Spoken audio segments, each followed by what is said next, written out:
If Apple made a folding iPhone, would you buy it? What about a round Apple Watch, or teeny tiny AirPods, or an Apple branded cloth? Actually, wait a second, this thing is actually real, and it does cost 20 bucks. Sheesh. Apple is known as one of the greatest companies of our time. There is no doubt they make some really amazing products. But here's the dirty truth. Apple doesn't care about you. At least that's what we're told. Why in the world is there so much hate for Apple? Are Apple fans really as gullible as the internet would want you to believe? Let's have an honest conversation about Apple in 2022. Let's have a hard discussion and answer the question, can you really trust Apple? Honestly, I don't know.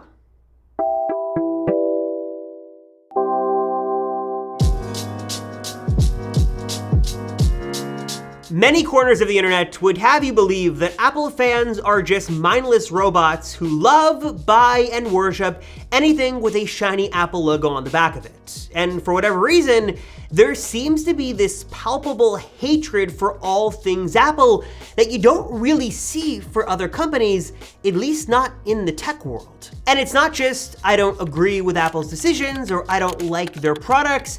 It's gotten to the point where just owning an iPhone or seeing a blue bubble sparks outrage in different corners of the internet and in comments on YouTube videos like this one, which I'm sure the comments are already pouring in down below. And look, this is not just a tech problem, this is everywhere. We've got political parties that disagree, we've got sports teams and their different fandoms, and of course there's the classics in the tech space, there's Windows versus Mac, there's PlayStation versus Xbox, there's iOS versus Android. But why is there so much hatred these days for Apple? What did they do to deserve this? And are they really making bad products that everyone just seems to hate? And look, let me be honest, even though this channel is called The Apple Circle and I am admittedly an Apple fan and I use Apple products, I like to think at least I do a pretty good job trying to be pretty objective and tell it like it is, tell you the good stuff and the bad stuff that you need to know. And as an Apple fan myself, there are some things that Apple is doing that I just don't agree with. I think they are making the wrong moves and they're making some big mistakes. And I promise we will get there and we will talk about that in this video. But first, before we get there, we've got to talk about this. Guys, I'm so amped I could stay here for 3 weeks. Yeah, I mean, this is an event. Uh-oh. Blogs are saying the battery looks sketchy. You know, if it looks the same, how will people know I upgraded? 4G? Is it 4G? It doesn't say. Whoa. What you got there? Not sure.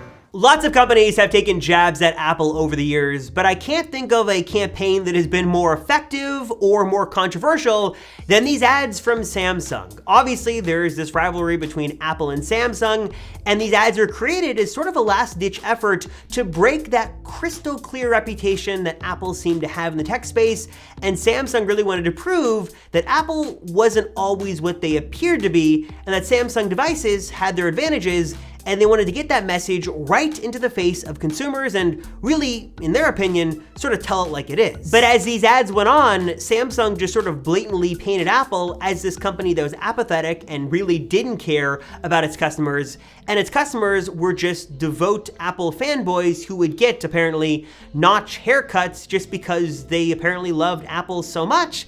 Still unclear exactly why that was a thing, but can't deny it was a pretty effective ad campaign. But in all reality, all those ads did was just add fuel to the fire and feed this feud to grow sort of out of control. There is just this hatred for Apple from anyone who's on the other side of the aisle, so to speak. Not to say that it doesn't go both ways, Apple fans are not perfect, but I've definitely seen Apple fans these days painted as these mindless drones who have more money than sense and just buy Apple products because they apparently don't know any better. At least that's one of the arguments I've seen. And to that I'd say, I don't think that's true. I think that there are many reasons that people choose to buy Apple products, and in a lot of ways, Apple has delivered on many of their promises, and they make really good products for so many people around the world. And look, Apple has caught a lot of flack for their pricing over the years, and I can't help but agree with a lot of these examples. $700 for Mac Pro wheels is crazy, and $20 for a polishing cloth, come on. But putting the outliers to the side, let's focus on Apple's main products. iPhone, iPad, Mac, Apple Watch, and a number of other services today. if you look at what Apple's selling, they do a really good job of building a very robust, very welcoming, and very comforting ecosystem of hardware and software. Like it or not, stuff in the Apple world just sort of seems to work like magic. AirPods can connect to your different Apple devices. You've got this handoff and the syncing between your Mac and your iPhone. You have really good products that are built well and objectively built to last a number of years, and you're gonna get reliable software updates.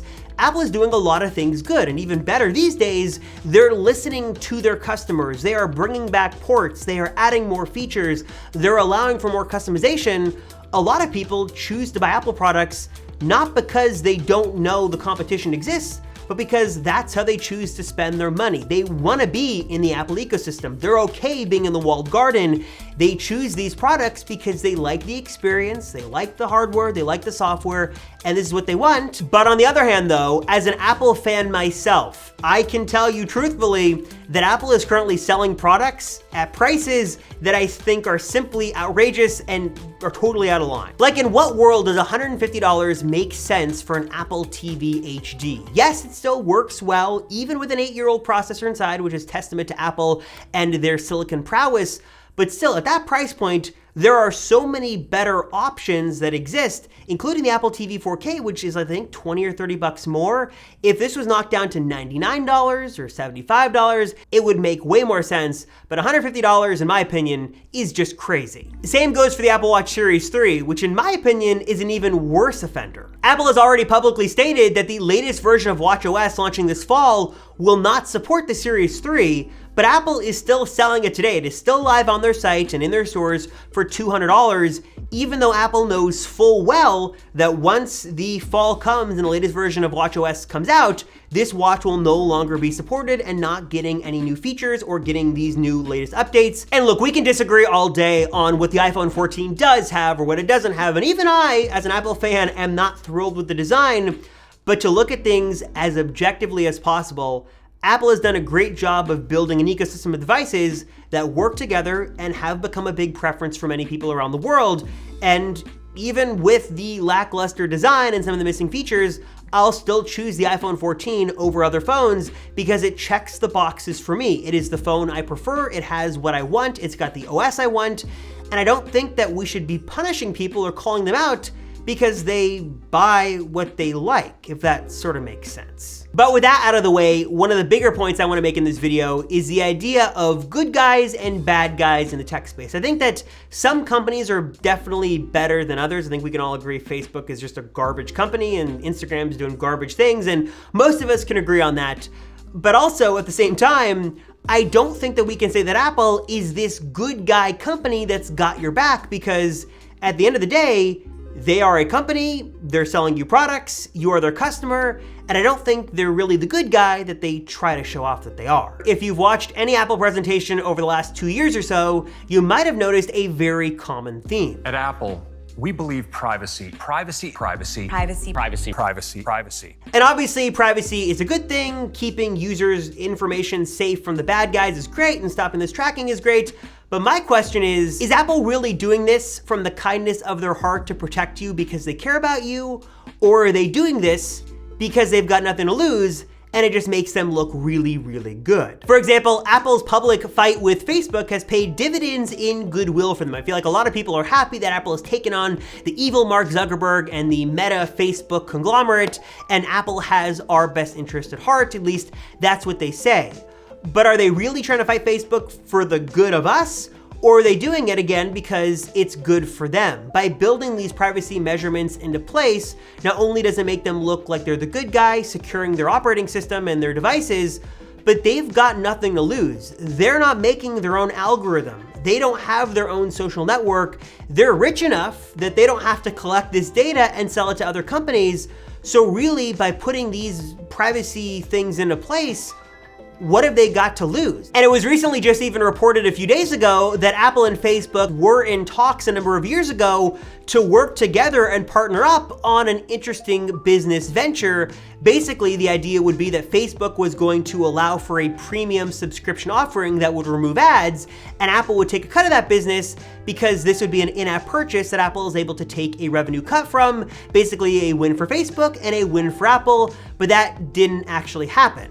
So is Apple taking on Facebook because they're the good guys, or because they're mad they didn't get some of that sweet, sweet Facebook money? But let me be clear that it's not just Apple who tries to be the good guy in a lot of ways. Google is doing this too, among other companies. For example, we just saw this Google campaign launch where they're trying to send a message to Apple that they're breaking the text message experience by not adopting RCS, and Apple's doing really bad things. And I totally understand where Google is coming from and how it makes them look good.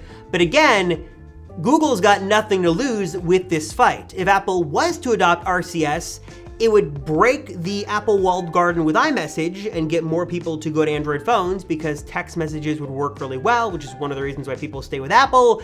So it's really a win for them, and they've also got nothing to lose.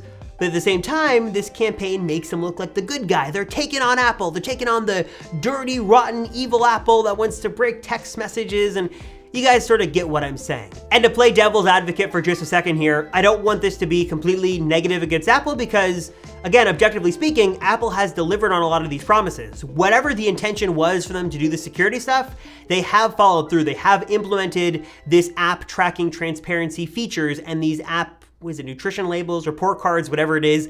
They've implemented a lot of security settings and they've delivered on their promise of making their devices more safe and secure. And many who are privacy conscious and value this security have chosen Apple products for this reason as a big part. And again, Apple has delivered on their promise. They've implemented these features and they have done what they said they were going to do. Whether or not this was because they love us and they want to protect us is up for debate, and we can discuss it down below. But to be clear, Apple's not lying about this. They have delivered on these promises, though I just don't know what their intentions really are. But I'm curious, what are your thoughts on this? I know I rambled for a bit. What are your thoughts on Apple in 2022 and I guess sort of tech in general? Are you happy with what Apple's doing? Are you happy with their direction? Do you think they are a company that can be trusted? Or do you think that this is just sort of coming down to a preference on device and you should buy what you buy, but not be sort of swayed one way or the other? Do you trust Apple? Do you think they're doing things because they care about us or not? Do you hate Apple for a particular reason? Let me know your thoughts down below. As always, I appreciate you guys watching the Apple Circle. Thank you so much. A little bit of a different video, but hope you enjoyed. I'm Robert Rosenfeld. I'll see you all in the next one.